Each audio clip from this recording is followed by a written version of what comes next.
चांदनी का पति उमेश अंडे बेचने का व्यापार करता था। उसके पास काफी मुर्गियां थी जो ताजे और बढ़िया अंडे देती थी। उमेश की दुकान पर अंडे खरीदने वालों की भीड़ लगी रहती थी। उमेश की अंडों की दुकान के सामने ही शेखर की भी अंडों की दुकान थी, पर शेखर अंडे बाजार से खरीद कर बेचता था, इसलिए लोगों को उमेश की दुकान के ही अंडे पसंद आते थे। अरे उमेश भैया, तुम्हारी मुर्गियों के अंडे खाकर ही अब हमारा नाश्ता पूरा होता है। बहुत ही बढ़िया अंडे होते हैं। शुक्रिया भैया, ये लो आपके अंडे पैक कर दिए। तुम तो सारा दिन दुकान पर मक्खियां मारते रहते हो और ये उमेश कमा कमा कर बहुत आगे बढ़ गया है। ये लो, रोटी लाई थी, खा लो। मुझे कुछ करना ही होगा। इसकी दुकान पाली हुई मुर्गियों के कारण ही चल रही है। मुझे इन मुर्गियों के बारे में ही कुछ सोचना होगा। शेखर रात में मौका देखकर उमेश की पाली हुई सारी मुर्गियों को खुला छोड़ देता है। अगले दिन उमेश मुर्गियों को जब गायब देखता है, उसके होश उड़ जाते हैं। हे भगवान, मेरी मुर्गियां कहाँ गई? सारी मुर्गियां गायब हैं। माँ, चांदनी, जल्दी आओ, हम तो बर्बाद हो गए। हमारी सारी मुर्गियां न जाने कहाँ चली गईं। हे भगवान, ये क्या हो गया? लगता है किसी ने रात में मुर्गियों को ताला तोड़कर खुला छोड़ दिया। कोई तुम्हारे काम से ईर्ष्या करता है, उसी ने ये सब किया है। पता नहीं कौन मुझसे अपनी दुश्मनी निकाल रहा है। उमेश उदास मन से अपनी दुकान की ओर जाता है, पर वहाँ तो शेखर की दुकान पर अंडे खरीदने वालों की भीड़ लगी देखकर वो हैरान रह जाता है। क्या हुआ उमेश भाई, हैं? आज तुमने दुकान नहीं खोली क्या? तुम्हारी मुर्गियों ने अंडे नहीं दिए क्या? हैं? मुझे सब पता है, ये शेखर का ही किया धरा है। मेरे पास इसे पकड़ने के लिए कोई सबूत नहीं है, इसलिए मेरा इस वक्त चुप रहना ही ठीक है। उमेश बहुत परेशान रहने लगा था। उसकी मुर्गियां खो जाने से उसके पास अब कोई भी काम नहीं रह गया था। शेखर दिन पर दिन अपनी दुकान पर अंडे बेचकर पैसे कमा रहा था। उमेश को इस तरह मायूस देखकर चांदनी और उसकी सास बहुत दुखी थी। एक दिन चांदनी ने अपनी सास सुधा से कहा, माँ जी, मेरी ये सोने की अंगूठी रखी है, चलिए हम इन्हें बेचकर कुछ नई मुर्गियां खरीद लाते हैं और इनको दे देंगे। जब तक मुर्गियां नहीं होंगी तब तक काम शुरू नहीं हो सकता।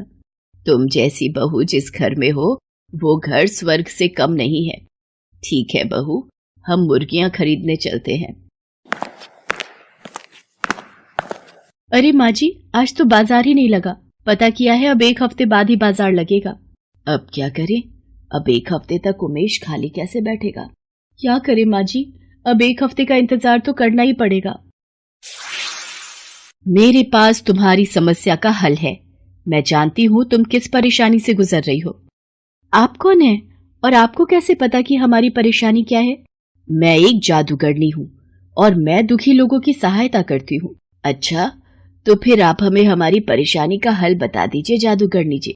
लगता है तुम दोनों सास बहू में बहुत प्रेम है और ऐसे रिश्तों को देखकर मुझे बड़ी खुशी मिलती है।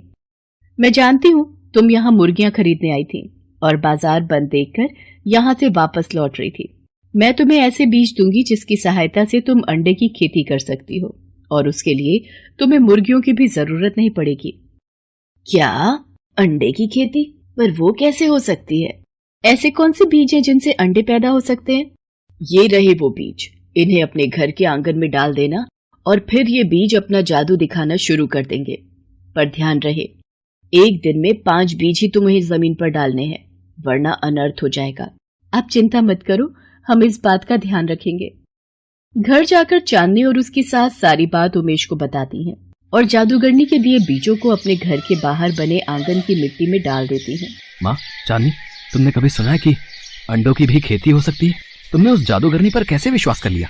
इन बीजों में कितना जादू है, अब ये तो कल ही पता चलेगा। अगले दिन उमेश जब सोकर उठता है तो वो हैरान रह जाता है। ये तो सचमुच हमारे घर के आंगन में अंडों की खेती हो गई है। पेड़ों पर अंडे उगाए हैं। मैंने तुम्हें कहा था ना कि ये बहुत चमत्कारी बीज हैं। रोजाना के 5 बीज डालने से अगले दिन 500 अंडे उगाएंगे। हाँ, ये तो सचमुच जादू हो गया।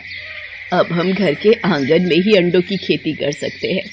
उमेश बेटा, अब तुम्हें घबराने की कोई जरूरत नहीं है। हमारे घर के आंगन में अंडों की खेती होगी और फिर तुम उन अंडों को अपनी दुकान पर बेच दिया करना। ऐसे तुम्हारा काम फिर से चल पड़ेगा। तुम सही कह रही हो माँ, अब मैं फिर से अपनी दुकान पर अंडे बेच सकता हूँ और ये सब आप दोनों के कारण ही संभव हो पाया है।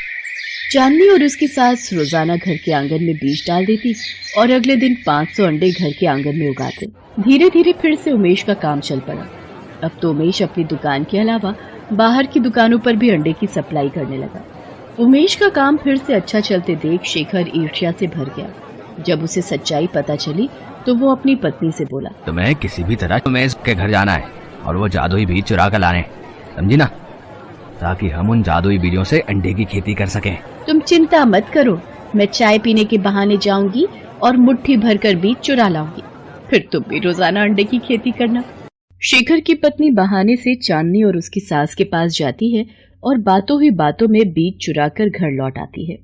ये देखो मैं कितने सारे बीज चुरा लाई हूँ, तुम एक काम क्यों नहीं करते? तुम मुट्ठी भर के बीज आंगन में डाल दो, जितने ज्यादा अंडे होंगे उतनी ही ज्यादा कमाई होगी। शेखर अपनी पत्नी के कहने पर एक नहीं बल्कि 2 मुट्ठी भरकर बीज आंगन में फैला देता है और जादूगरनी के कहे अनुसार अगले दिन जब शेखर और उसकी पत्नी सोकर उठते हैं वो घबरा जाते हैं। उनका पूरा घर अंडों से भरा हुआ था और दोनों अनेकों अंडों के बीच में दबे हुए थे। तभी अचानक शेखर की दुकान का नौकर ये सब देख लेता है। अरे कोई जल्दी से जाओ और उमेश को बुलाकर लाओ।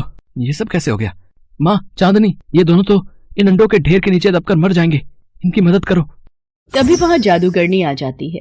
तुम दोनों सास बहू को शायद पता नहीं, शेखर की पत्नी ने तुम्हारे घर से बीज चुराए थे, पर ये दोनों नहीं जानते कि लालच का फल बुरा होता है।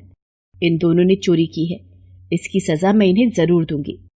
नहीं नहीं जादूगरनी जी, इन दोनों को माफ कर दीजिए, हमें इनसे कोई बैर नहीं, ये हमारे पड़ोसी हैं इसलिए हम इनका बुरा होते नहीं देख सकते। हाँ जादूगरनी जी, इन दोनों को छोड़ दीजिए। उमेश, मुझे माफ कर दे, मैंने ही तेरी सारी मुर्गियां छोड़ दी थी ताकि तू बर्बाद हो जाए, पर आज तुम सब हमारी जान बचाने के लिए खड़े हो। आज तो मैं तुम दोनों को छोड़ रही हूँ, लेकिन अगर दोबारा तुमने जीवन में लालच किया या किसी को नुकसान पहुंचाने की कोशिश की तो मैं तुम दोनों को बिल्ली बना दूंगी और अपने पास कैद करके रखूंगी। शेखर को अपनी भूल का पछतावा होता है। वो सबसे माफी मांगता है और दोबारा ईर्ष्या न करने की कसम खाता है। उस दिन के बाद से चांदनी और उसकी सास दोनों अंडे की खेती करने लगी और उमेश उन अंडों को बाजार में बेचकर अच्छे पैसे कमाने लगा।